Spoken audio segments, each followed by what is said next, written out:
Hello, hello, hello. Welcome back to Tell the Truth, episode 34. Yours truly, D-Mac, DG, DJ, and we got a special guest in the building, a former Chief, a current Chiefs analyst, Danan Hughes. Welcome to Tell the Truth, man. Happy to have you here. Yes, What's going on, fellas? I appreciate y'all having me on. Appreciate you coming, sir. Appreciate you. Always. Appreciate you. Absolutely. It's great to see you. Obviously, the Chiefs have started up mandatory minicamp first day. Started here on Tuesday, in the middle of June. We are getting to the portion of practices that are required for you to be here, unless you are Aaron Rodgers, of course, in which case it's a little bit optional. Fine. Check it out. Hell yeah. And we're inching closer.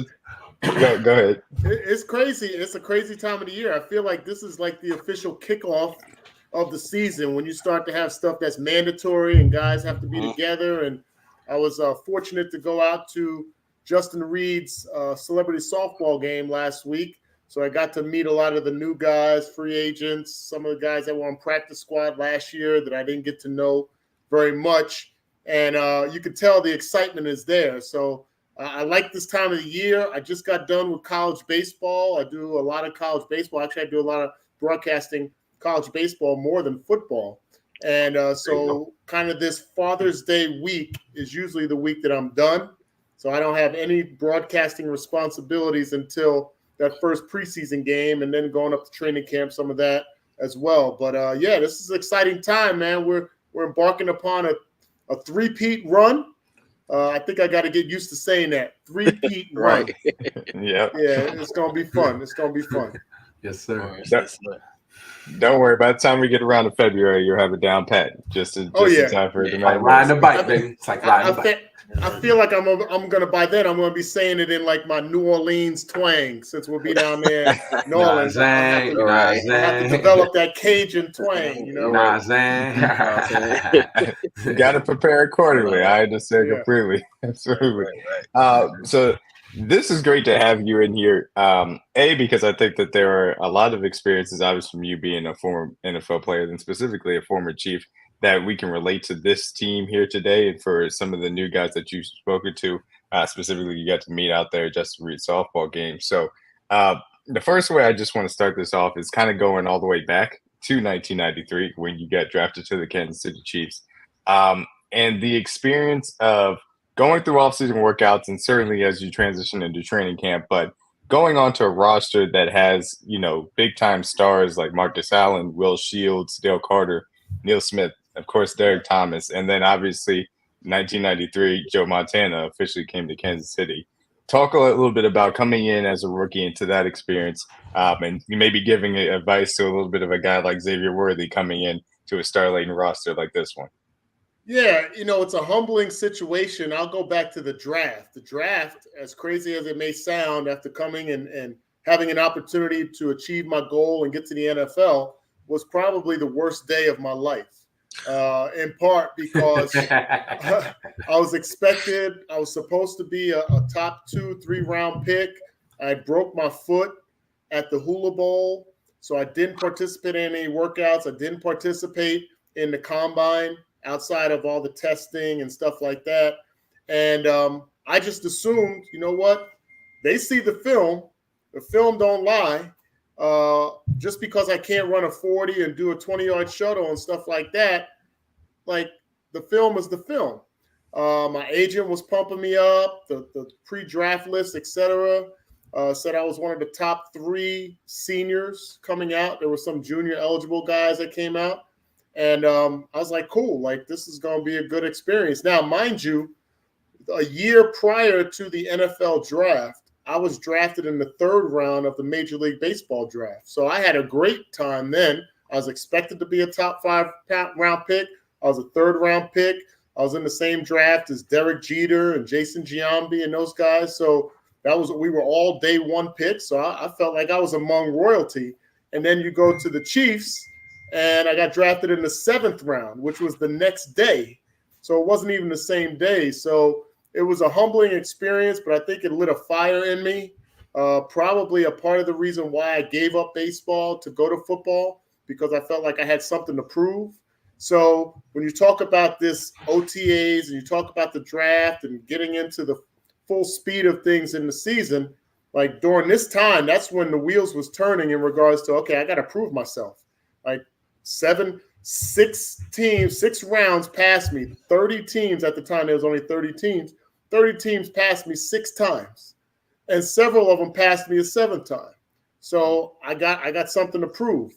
Will Shields was drafted with me, so we didn't have a 1st and 2nd round pick. Will was the first pick of the draft for the Chiefs, and that was the 3rd rounder because we had traded the 1st and 2nd round to get Joe Montana.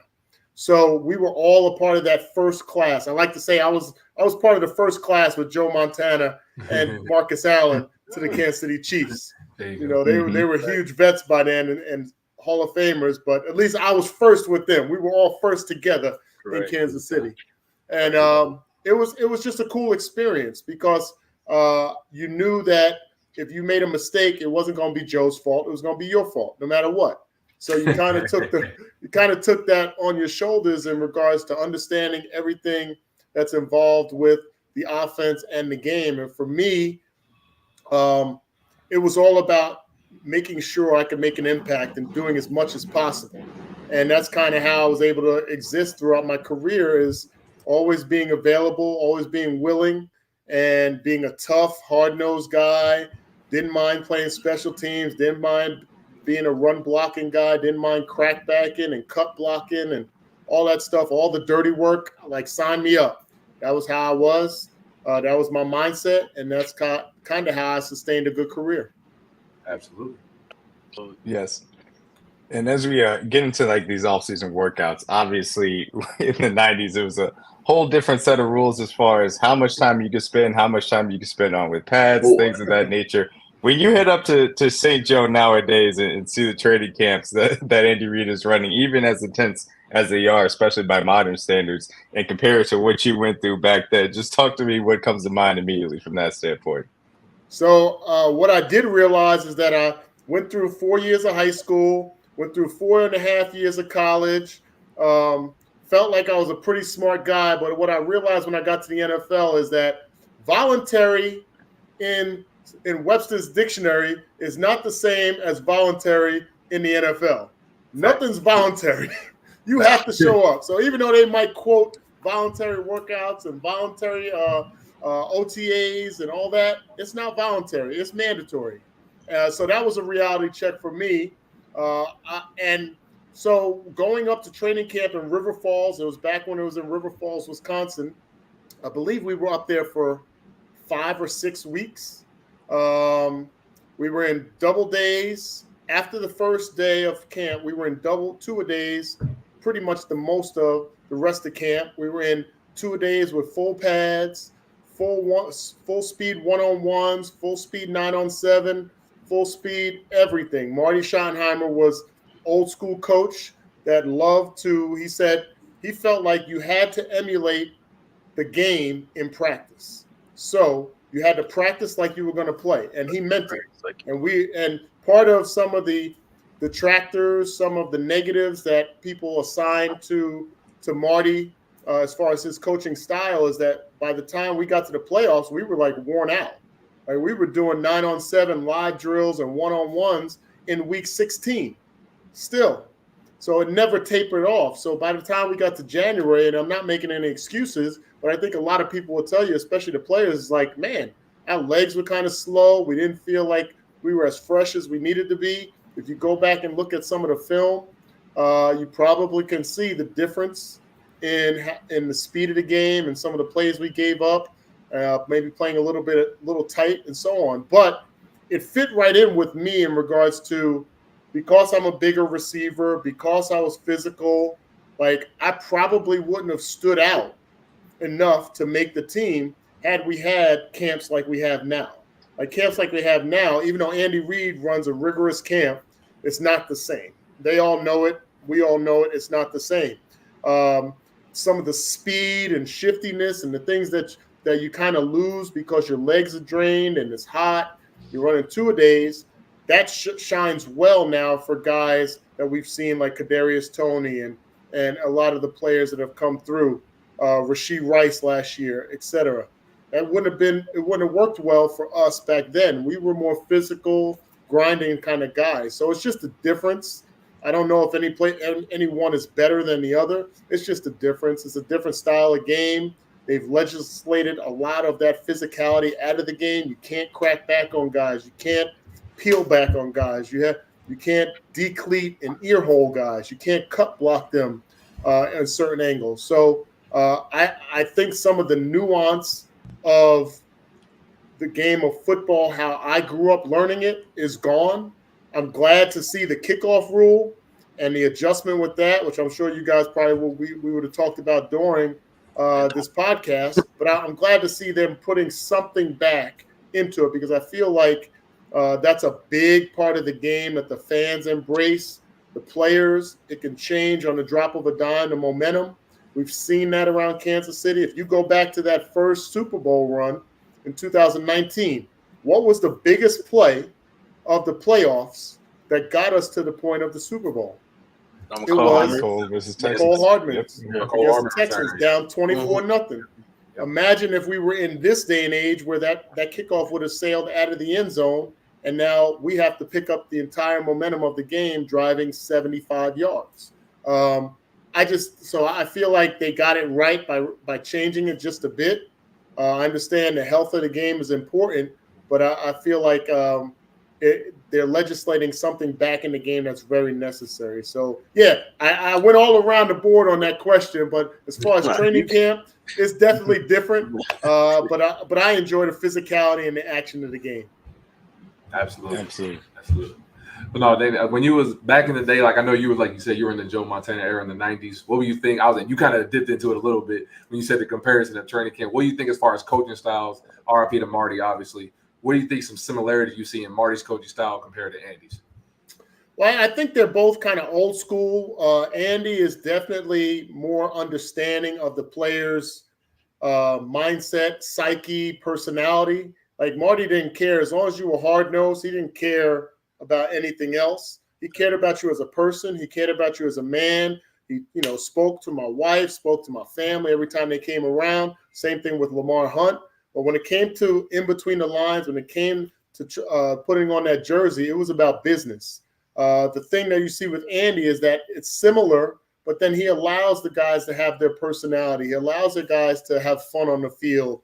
Like, there wouldn't have been any dancing on the field. There wouldn't have been any pregame routines on the field. There wouldn't have been any of that. It wasn't going to be like I don't even remember giving anybody a high five during the game, like as far as the other team. I definitely didn't help anybody get up off the ground. Hey, what you do when you score? Y'all just said good job.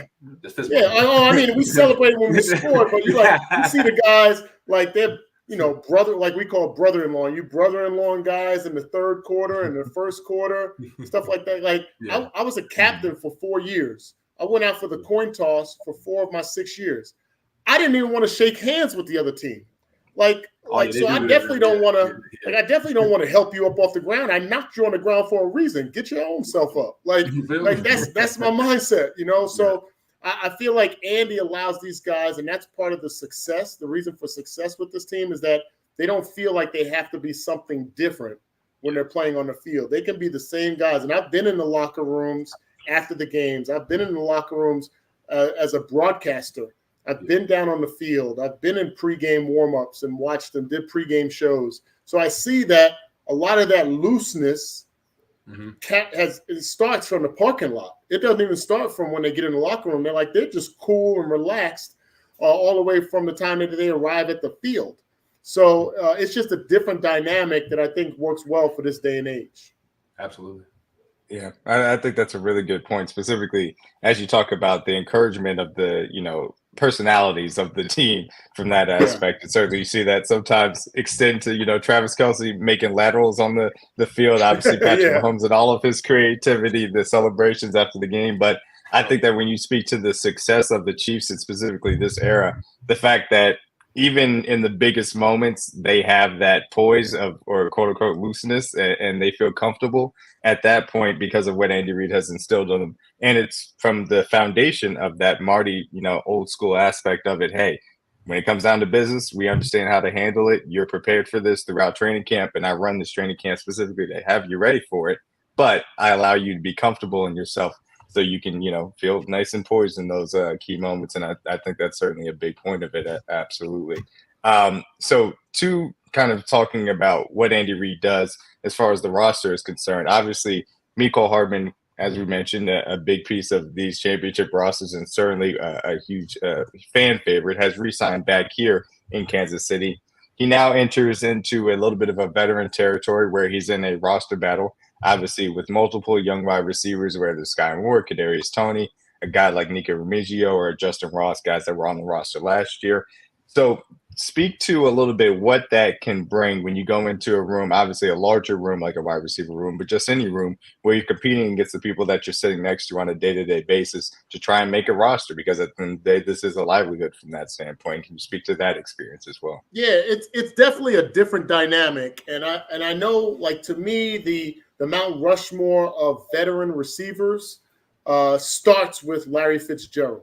And I know that's kind of an unfair comparison to relate to a lot of young guys because that's so far up there. I mean, he could run for governor or senator in Arizona and probably win because of how he handled his career. If you look at his production, it wasn't that he wasn't productive late in his career, but you can make an argument that there are other younger receivers that could have been just as productive in that role. But part of the reason why the Cardinals kept him on is because he was the consummate pro. He showed the players how to work on the field. He showed them how to exist off the field. And that's what you need from that veteran presence. So, yeah, there's that fine line between veteran producer and veteran presence.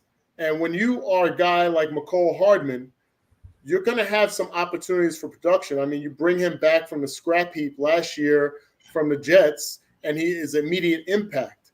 Now, what he has to transition, and when you start signing one-year deals and you're a late pickups and stuff like that, you got to think mentally like, I'm here for a bigger reason. I'm here for a bigger cause.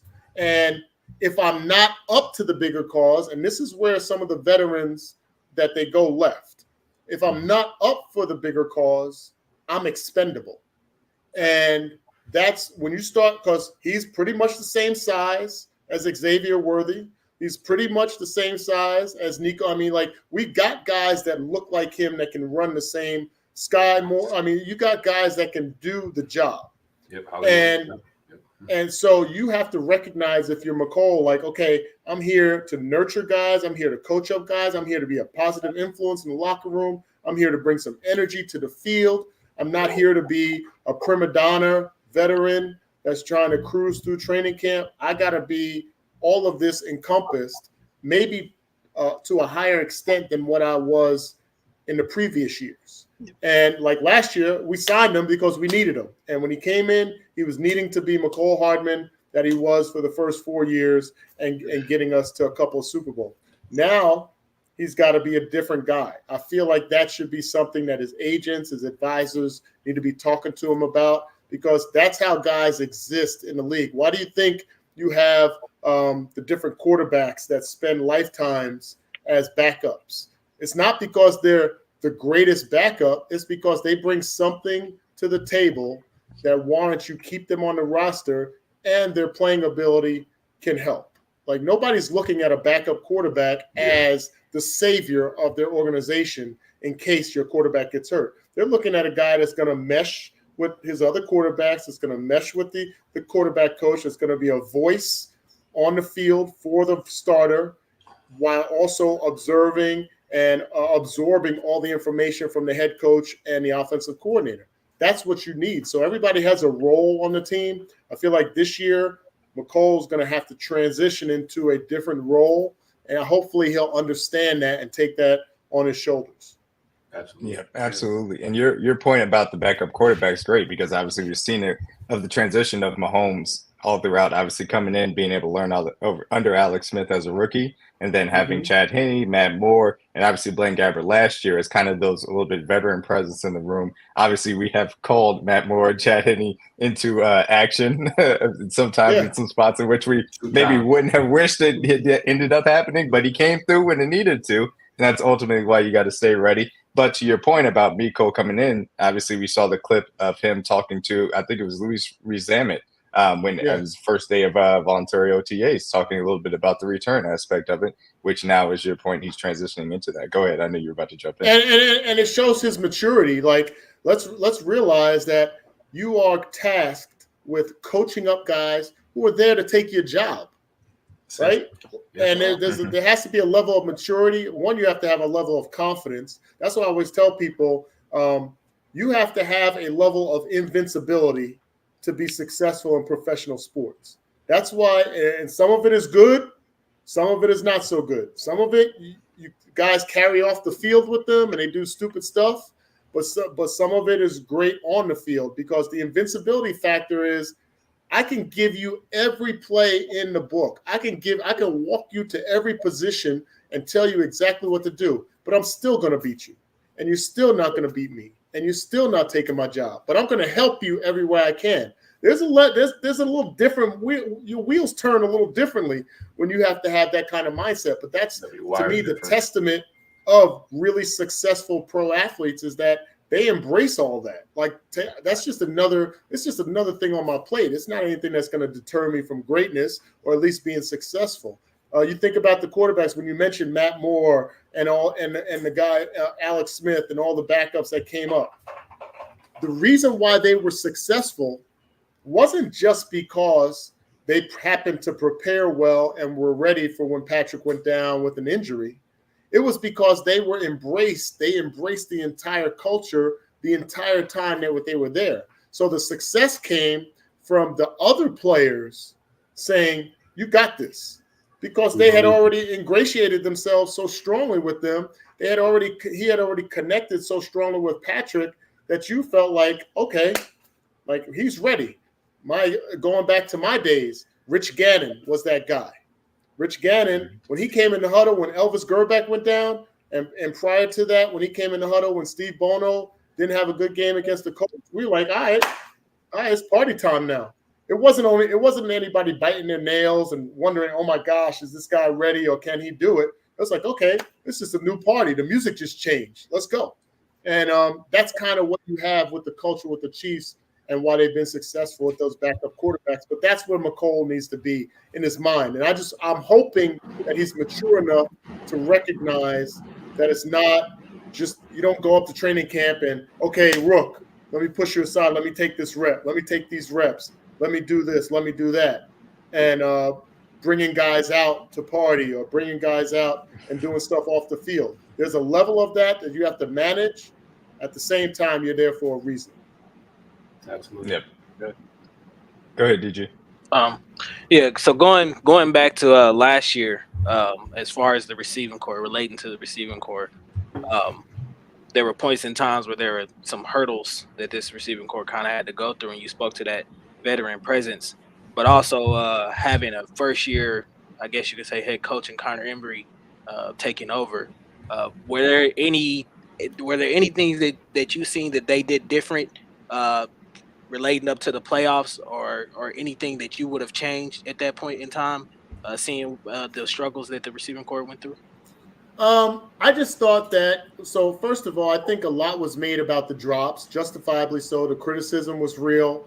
You could see it. You didn't need to be a football aficionado. You didn't need to be a former player. You didn't need to be a beat writer or a pundit or anything else like that. Receivers are paid to catch the ball. That's it. They didn't, as well as they should have, as well as other teams. So you had that issue.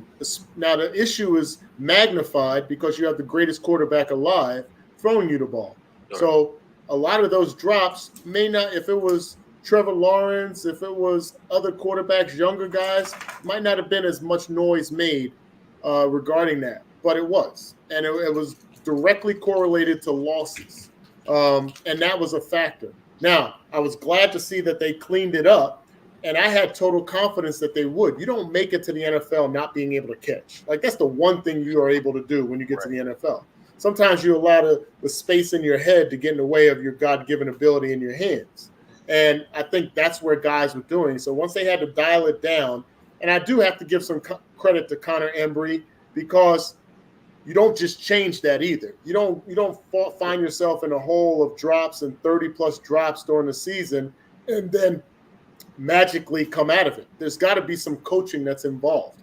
I feel like there's a fraternity of coaches on the offensive side with the Chiefs that it's not necessarily all on the shoulders of Connor Embry, all on the shoulders back in the day with, Eric Bieniemy or Andy Reid or Matt Nagy or whomever. It's collective, especially on the offensive side. So that I give them credit for being able to fix it.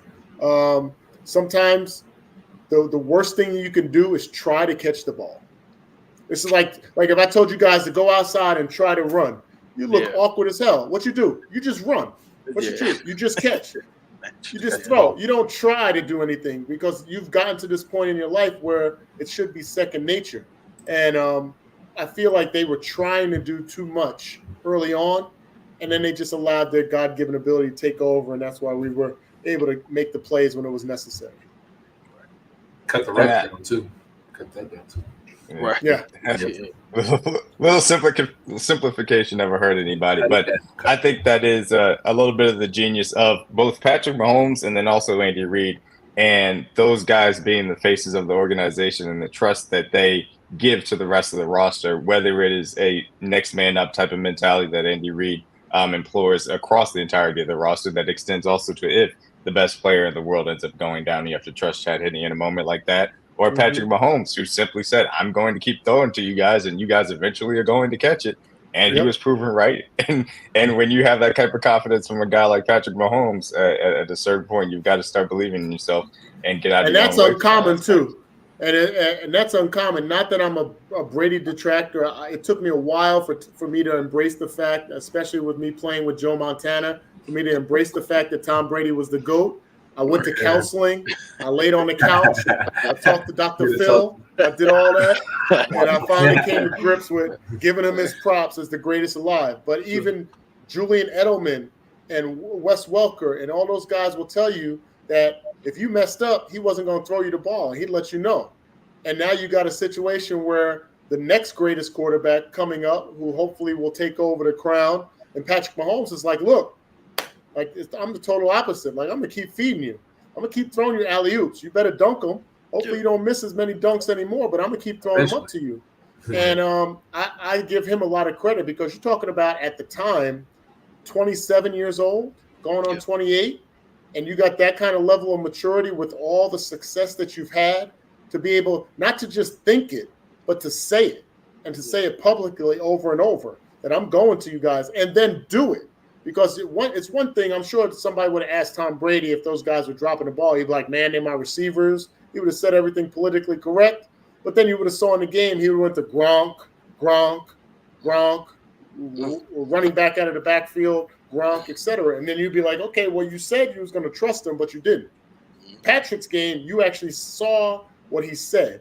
And to me, that's why we're so successful. And that's why the receivers continue to have confidence, because that's what I want to know. If I'm, as a former wide receiver, when you come in the huddle, like Rich Gannon would come in the huddle and be like, Danan, I'm coming to you.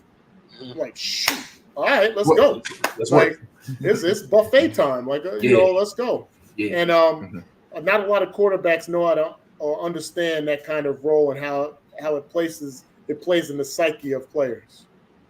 Yeah, and that's such a funny juxtaposition of what we saw out of the last dynasty in the NFL of the Patriots and Bill Belichick and how they kind of handled things, and obviously Tom Brady being an extension of that, of saying, hey, if you make a mistake, there's a good chance you go get yanked for somebody else, and we're going to have somebody else try to make it right. Andy Reid and Patrick Mahomes really instill that confidence in you. Is Joe Montana that type of quarterback in your experience of saying that I'm going to stick with you, or kind of, we're going to go to another guy that I trust from that aspect?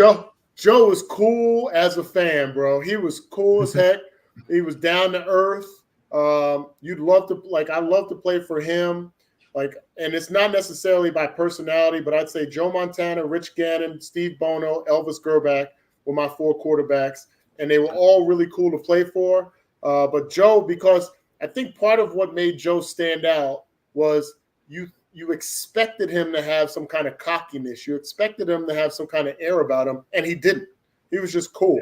This even-keeled, never heard him yell, never heard him scream, didn't slam a football, didn't throw his helmet, didn't curse at you or anything like that. It was just like, all right, guys, next play. It's cool. When we played in the 93 playoffs, against the Steelers at home, and we're down.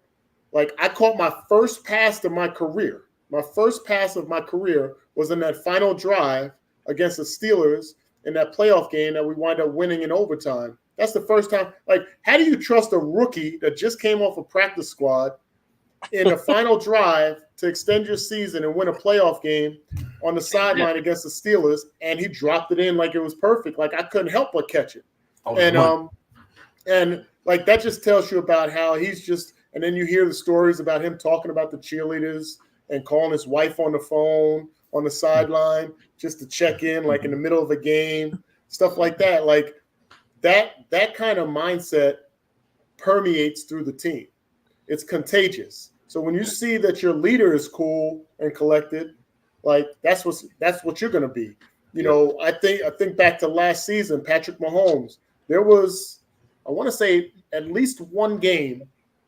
And it might have, I can't remember if it was the Bills game or we lost it, but he lost it on the sideline and was in the ear of the officials. It was the Bills. It was the Bills game, yep. And now it wasn't that he wasn't justified in thinking it at the time. Understandable. Kadarius Toney was offsides. He was offsides. But whether or not you call that, that's a whole different dynamic. But everything seemed to unravel in that situation because, in part, you've seen everything unravel in front of you. So the cool, calm, collected person is like, hey, we're always cool. Nothing ever matters to us. We always just take it in stride. And now all this uproar is happening. You're not going to have the same efficiency. So that's how it was with Joe. That's how it was with Rich and those guys. It was just really cool. A really, really cool experience. Absolutely. And along those lines, obviously, as we talk about the struggles that happened last year, now going into the offseason, being able to have still, despite all of those struggles, got the job done and went back-to-back as far as championships are concerned. Now they bring in Hollywood Brown. Now they bring in Xavier Worthy in the draft. Do you feel like this wide receiver core is improved enough to get to the level back where you're a top 5, top 3, top 1 offense that you saw just as recently as 2022, in which Patrick Mahomes won MVP from your perspective? Oh, absolutely. I think what we're seeing with this team, and I'll throw a little jab at the Green Bay Packers. When Green Bay Packers and Aaron Rodgers was in his prime, the Green Bay Packers went the route of, we got the greatest quarterback. Every receiver that we bring in, he'll just make them good. And until Devontae Adams got there, who was a second-round pick, I believe, they hadn't had first or second-round picks for a while because they felt like they could just fill in the gaps. And it didn't work for them as far as Super Bowls are concerned. Yes, Aaron Rodgers won a bunch of MVPs, but Super Bowls they didn't get to and they didn't win. I give Brett Veach, I give Andy Reid, I give this organization credit because what they're continually doing, whether it's Sky Moore, Rashee Rice, Xavier Worthy, is they're continuing to replenish the wide receiver room with top talent. When we needed receivers, when we got rid of Tyreek Hill, we went and got Juju Smith-Schuster, Marquez Valdez-Scantling. Say what you want about them, but at the time, they were probably 2 of the top 5 or 6 free agent receivers in that class. Right? So they might not have been the top guys, but they were the top guys of that window of time, and we went and got them and wound up winning a Super Bowl or 2 with MVS. So I feel like this organization is down the right path when you're talking about drafting Xavier Worthy, picking up Hollywood Brown. You got Rashee Rice. We'll see how long a suspension might be pending. You still got Travis Kelce. You go and get Jared Wiley because you know Travis is not. You just can't depend on one 35, guy. Man. 35. Yeah, time. The Father Time is undefeated, and now you are grooming somebody that even if Travis has another 2 or 3 years of greatness, you got another guy that's waiting in the wings. Like I'm a baseball guy. You got somebody waiting in the bullpen, and you can go and tap the right arm. He's going to come out of the bullpen and throw fire for you. So, I think that when you talk about the dynamic of this organization, you talk about the way that they're constructing the rosters and they're constructing the talent, they're constructing it. It's not like let's win now. It's like let's continue to win. And I think that's something that the Chiefs fans and the Chiefs Kingdom can wrap their arms around. No, absolutely. And I think specifically when you talk about the money that obviously wide receivers are now making at the astronomical numbers that we've seen, obviously Justin Jefferson get most recently the wide receiver market. 100 racks, boy. Yeah. So that's quarterback money. 100 racks. Yeah. But it's important to have young, cheap talent, especially in the wide receiver room, to continue to surround them with the weapons that are needed for the offense. And obviously Jared Wiley, who had a very good day out in minicamp earlier today. But it's important to keep these guys young and within reason as far as the money is concerned, so that way you keep cycling through and still have a representative level of talent. Go ahead, CJ. Oh, absolutely. Then as far as the offseason move, you kind of mentioned it a little bit as far as the guys we brought back. Outside of CJ, which we know that's the obvious one, what was your favorite move that the Chiefs did this whole offseason? Oh, man. I mean, it's always hard for me to give credit to the defense because I'm an offensive guy. So Me too. I got to stick on the offensive side. You feel me? I know everybody's down on Sky Moore, but I like the fact that we just continue to regenerate first and second round talent at wide receiver. And you're bringing them with the conscious understanding that speed is necessary. So when you look at, you got a bigger receiver in Rashee Rice last year, what do? You go out and get two smaller, faster, shiftier guys in Hollywood Brown, and then obviously drafting Xavier Worthy. I think the size factor, when you consider if you got two tight ends on the field, Travis Kelce is going to garner a lot of attention. Two, double teams, triple teams, etc. Now you have a guy in Jared Wiley that's a skyscraper over whatever other defensive back that you try to put on him. So I like that. I also think that, with our defensive backfield, like I was out there at Justin Reed's celebrities softball game, and like Spagnuolo was out there, which I thought was really cool that the defense coordinator was out there supporting his players in their cause. But I saw some guys that I didn't even know, and he's like, "Yeah, he's a corner." I'm like, "He's a corner." I'm 6'2", and I'm looking at him up, and I'm like, "Okay, so we're gonna have these long guys." And I played with Albert Lewis. Lewis at 6'3" with his arm span of 6'6", that he would get his hands on you and you'd be done. So I'm looking at these young guys. I'm like, okay, like we got some long cats that are going to be able to make some plays on some deep balls against some of these receivers. It's going to be interesting to see. So I like the moves that we made. The cool thing about the Chiefs, and this has been true for several years now, we haven't had to draft for need. We've had to draft for depth. Yep. And there are teams out there that try to make success by drafting for need now, and we haven't had to have that. So I feel like we're in a really good spot that if I was to tell you that Xavier Worthy was not going to be a starter and he was going to be a gadget guy for the first year like Tyreek kind of was when he first came on, like everybody should just be like, all right, they know what they're doing. Exactly. We'll be fine. There's somebody else that might be better. And I think that's a cool feeling to have because other teams are desperate. They're drafting. Like they went through a wave of teams in the AFC West where they specifically drafted to defend us, to play against us. Right. No other team just to play against us. You can look at their draft picks and be like, man, like I didn't know they needed that position, but they obviously did because they needed a pass rusher. First it was, we're going to get a whole bunch of defensive guys to run real fast and try to contain Patrick Mahomes. Then that didn't work. So then they said, you know what? We're going to draft a bunch of receivers so that we can outscore the Chiefs. That didn't work. Now they're all up in flux. They don't know what the heck to do. So it's interesting to see that dynamic materialize around the AFC specifically while we're able to sit here and just kind of look at the draft board and pick out guys that can fit in our culture and figure out ways to make them successful. Absolutely. Absolutely. That's the beauty of having a person at your GM spot that's as trusted as Brett Veach, because he's planned out these years ahead to make sure that it is a draft for depth and future, development from that aspect. It's not a need trying to plug holes. He understands going into the draft that he generally can field a team if he needs to, but he's, making sure that he, supplements with those young players going into it. And obviously what Andy Reid and Steve Spagnuolo do on their respective sides of the ball, coaching these guys up when they get them. It's just excellent. It's a sustainable model for success, certainly on all sides, honestly. And since it's awesome to root for, certainly as a Chiefs fan as well. Go ahead, DG. Yeah, we've obviously gone into this offseason seeing the Chiefs kind of have some exciting moments, but also have to overcome some hurdles, certain guys stuff off the field and things like that.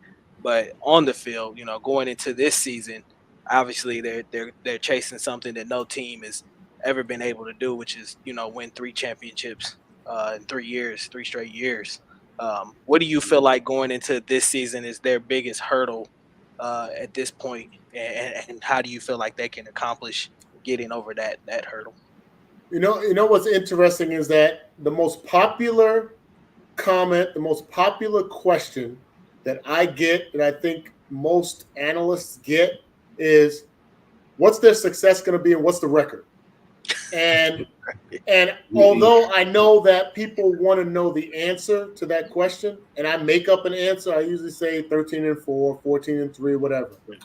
But I also qualify that my real answer is, if we are healthy and we barely make the playoffs, but we're healthy, do you want to face us, Buffalo? Do you want to face us, Cincinnati? Do you want to face us again, Baltimore? Do you want to face us, anybody in the AFC West? Do you want to face us, New York Jets, like Houston, Miami Dolphins?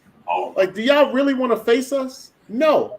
So, like, the answer to the question is just make the playoffs, Chiefs, and be healthy. Like, it'd be great to get the number 1 seed and get a bye. Like we've already been down the road. Now we went on the road and won. We've had home field advantage and we won. We're basically 2 plays from being 5-time Super Bowl tenders. 2 plays. D Ford lines up on sides. We win. The interception, or I shouldn't even say the interception. Cincinnati Bengals were down inside the 5-yard line, 1st and goal to go ahead in the game with a minute something left. And we have to settle for a field goal, or the Tyreek Hill right before halftime. Like, we're talking about 2 specific plays that would have put us in 5 straight Super Bowls. So, or 6 straight, I guess I should say. So I feel like we're in a great position, and we should be happy where we are. But that 3-peat is out there, and we might as well go for it. And the league didn't do us any favors in regards to the schedule. But if you're trying to make greatness and you're trying to do something somebody else will do, to me, go ahead. You can take the toughest side of Mount Everest and walk up. Like, I don't care. Like, we got to do it. And I think that's the mindset of this team. Yeah, absolutely. Yeah, absolutely. And I think you speak to, obviously, the mindset of the team. And it obviously begins with Patrick Mahomes and the special nature that he brings to the table. And there are a great deal of amazing aspects that we could talk about specifically. But given your history, obviously, with baseball and football, I do want to ask, speak to when you watch him play the quarterback position, and we've obviously seen baseball players play the quarterback position and bring their flair to it, but the aspects of obviously playing baseball that he brings over into football, what do you marvel at from that aspect and the cross-sport functionality that he has been able to translate and play at the high level with? I think, obviously being a baseball guy that I am, to me, it's a tougher sport to play than football. Because you are trying to hit and catch a moving object that is moving all different speeds, all different angles, and the person's only 60 feet 6 inches away from you when they're trying to blow it past you. It's a tougher game. It's a game of failure, so you learn to live with failure. Think about the makeup of the game of baseball. You can fail 7 out of 10 times and be an all-star, be in the Hall of Fame. And that's not something that you can do in any other sport. You're not going to be on an NBA roster very long if you shoot 3 for 10 every single game, right? But in baseball, you can. So I feel like the mindset of you move on to the next play, like a mistake is going to happen, and I'm cool with it because that's the baseball mindset. Right. I also think that based on the position that you play, you're always doing things from different body angles. You're always, like basketball, you're usually going to be, unless you're Kareem Abdul-Jabbar, you're going to be usually squared up to the rim and shooting straight on into the rim, whether you're 25 feet away or 2 feet away. You have some lateral movements and stuff like that, and definitely athleticism is a factor. Skill is a major factor in basketball, but in baseball, everything that you're doing is from a different platform, especially if you're an infielder, which Patrick was, an infielder and a pitcher. So I feel like he's brought a lot of that mindset into his game of football, and that's why it works for him. He doesn't believe that there's any – you think about baseball players, you think about A-Rod, Derek Jeter, the great shortstops, Cal Ripken, all the greats. There's never a play that they don't think that they can make. Like going into the hole, Bobby Witt Jr. goes in deep into the hole. He slides, pops up, throws. He's falling away into the outfield. He's diving for a foul ball pop-up. There's no play that those guys don't think they can make, and that's why I think Patrick, he doesn't feel like there's not a play I can't make. Absolutely. That's great. Excellent breakdown. And earlier you did mention, going back a little bit to this roster, obviously the voluntary OTAs and things about football not necessarily being very voluntary. It's been a little bit of a refrain on Chiefs social media about Kadarius Toney and the struggles that he's had in years past here in Kansas City. Obviously, a difficult season with drops and things alike. And now going into this year and him not necessarily showing up to those voluntary workouts, still being present for the mandatory minicamp. For him specifically, and then also the Rashee Rice of it all, and the off the field issues that we've seen him have this offseason. Speak to a little bit of the outside noise aspect for playing in the NFL, which is obviously a little bit different now in the social media age, but specifically any advice that you would have for both of those players and what they're dealing with going into this season for two different aspects of where they're coming in their careers. So the biggest advice that I would give any athlete, professional, is you got to learn how to play the game within the game. And that game within the game has multiple arms. It has many tentacles. It's the business. It's the game in the locker room, as I mentioned with McCole Hardman, as leadership. It's the game with the coaches to make sure that they know who you are and they see your work ethic. It's the game in regards to garnering trust from your quarterback and your other teammates.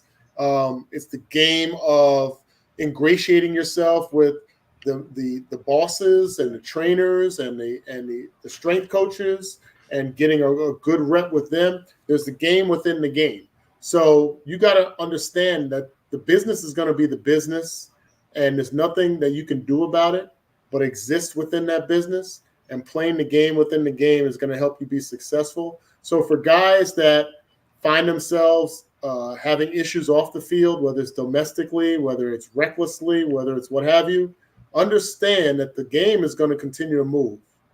And you got to figure out how to work the business within the business, the game within the game, to exist in it. And I use Larry Fitzgerald. You can use guys. You think about the anti-Larry Fitzgerald in Antonio Brown. And it's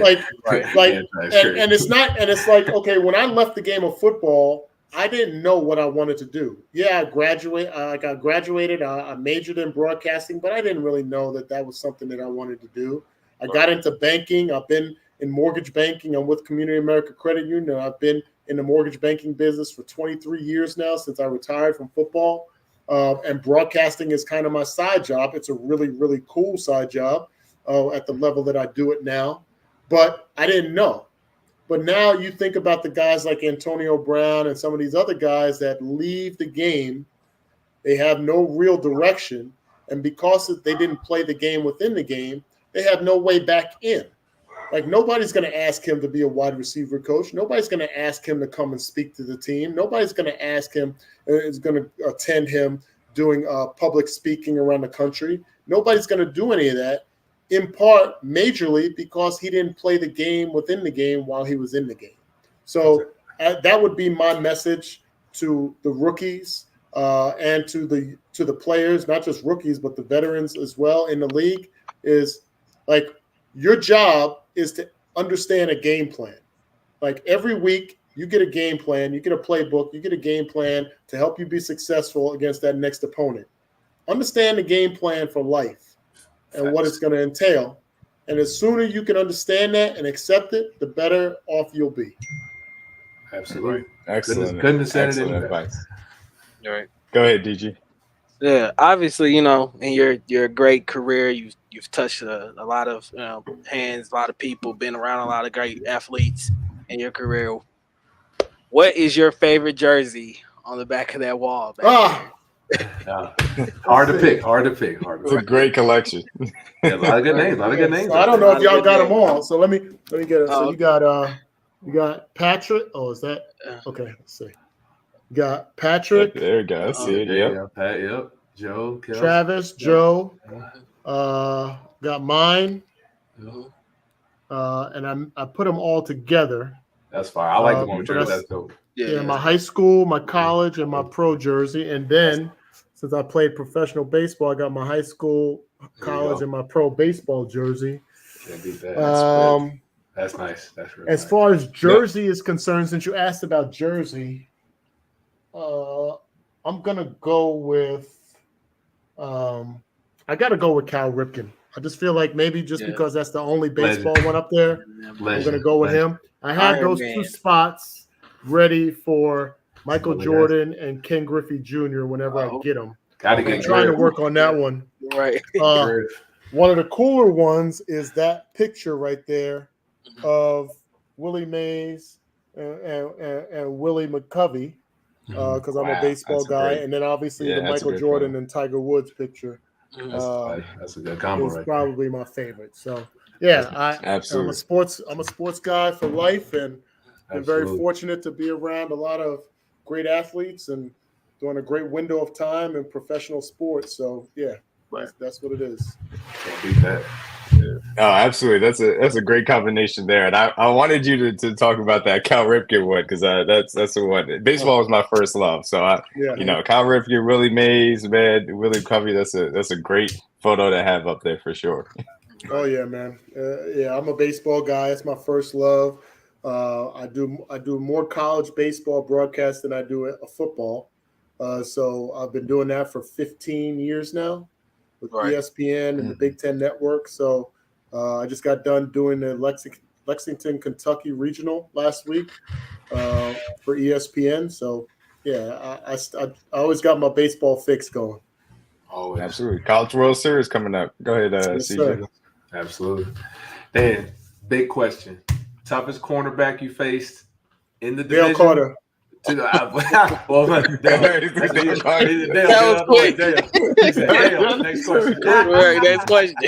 I mean, Dale Carter. And some people might think I'm biased, but I played when I came in the league. Kevin Ross, Ring of Honor. Albert Lewis, Ring of Honor. Dale Carter, All Pro. Those are the three corners. Then they went and got James Hasty. That's another difficult task. So I came in that window of time where we had dominant corners. And so the games were a little bit easier because of what we had to endure during practice. So, I played against Dion. I didn't do anything, but I wasn't called on to do anything. And he would have shut me down anyway. But as far as for me, I grade football players on how they play the complete game. Yeah. And Dale would run down on kickoffs. He would run down on punts. He would come out and play man-to-man coverage, bump and run. Then he would come back and catch punts. And I never saw him tired. In 6 years I played with him, never saw him tired. Never saw him breathing heavy. Never saw him tap himself out of a game. Whatever he was called on. My last year in the NFL, he played both ways. He played wide receiver and DB. Not many people remember that. His first catch was a touchdown against the Seattle Seahawks on Sunday night or Monday Night Football. So he was a freak. He was an absolute freak, but he was a headhunter, physical, and so he played every aspect of the game. So I feel like he's the best that I ever faced. No, he definitely got a lot of comparisons to Dion in his time. A lot of people said behind Dion, he was like the next great one. So you're right about that for sure. I knew you were going to say that, so that was an easy answer. That was my popular player. He loved it. Yeah, DC was the man. There is two players that I do want to ask you about because I know you played with them in your career. One being an opponent and one being a teammate of yours. If it's an opponent on defense, I ain't gonna talk good about him. No, it's not. Right.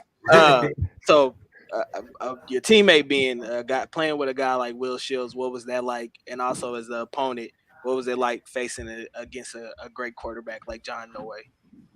So Will Shields and we knew each other from college. My cousin went to Nebraska. I was recruited in Nebraska. They wanted me to play free safety, and I didn't want to play defense. So I had known Will because my cousin wound up going to Nebraska when I went to Iowa. And that was only a 4-hour drive. So I would drive over to Lincoln and hang out with those guys at times. So I knew Will before.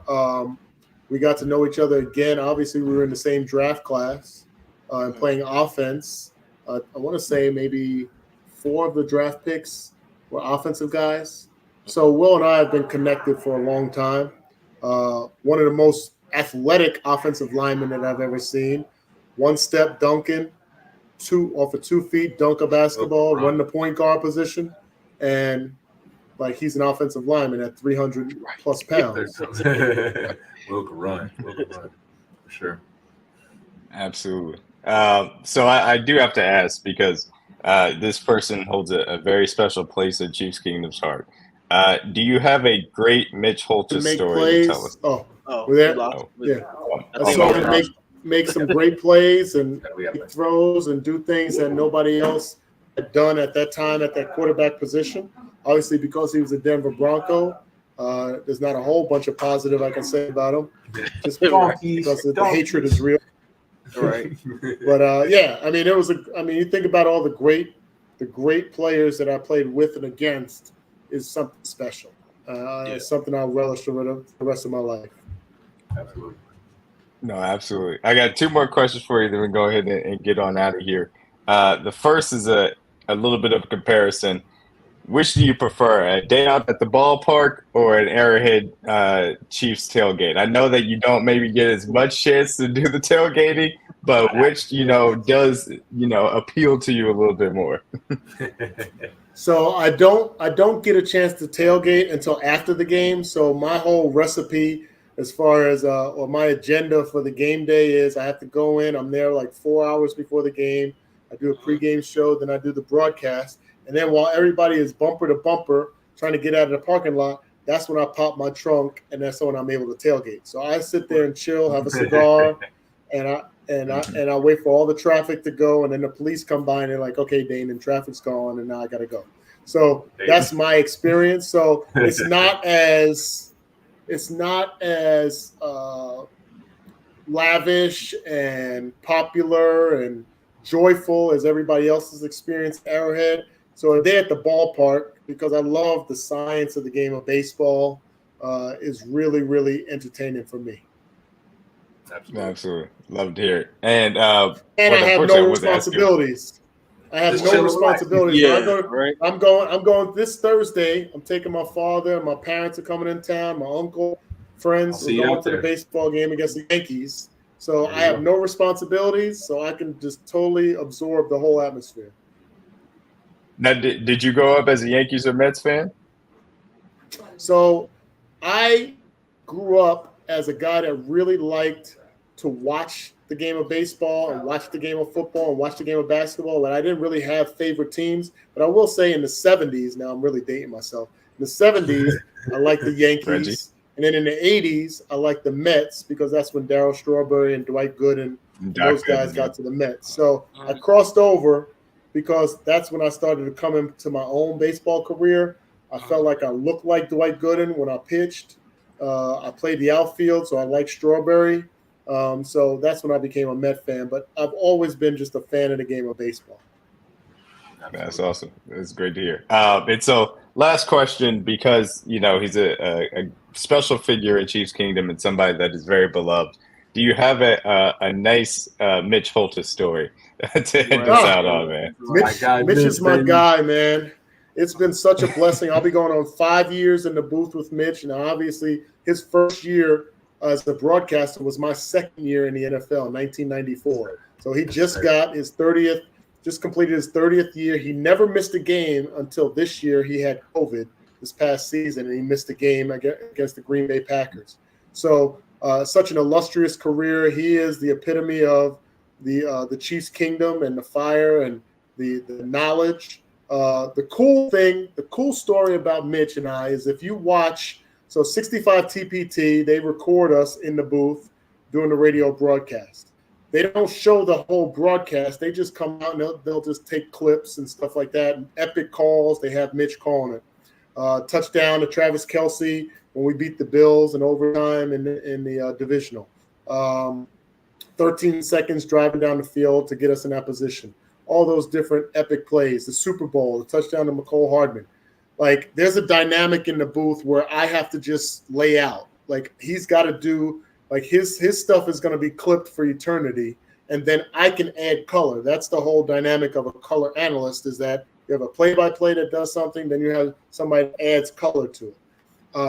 And so I get crap because I coached baseball for 11 years, so I got kids, my own kids. I got other kids that text me. They're listening to broadcasts. They're watching some of the clips on Twitter, and they're like, what's wrong with you? Like, you don't have any emotion? Like Mitch is throwing air punches, touchdown, Kansas City, blah, blah, blah. And I'm just sitting there like this.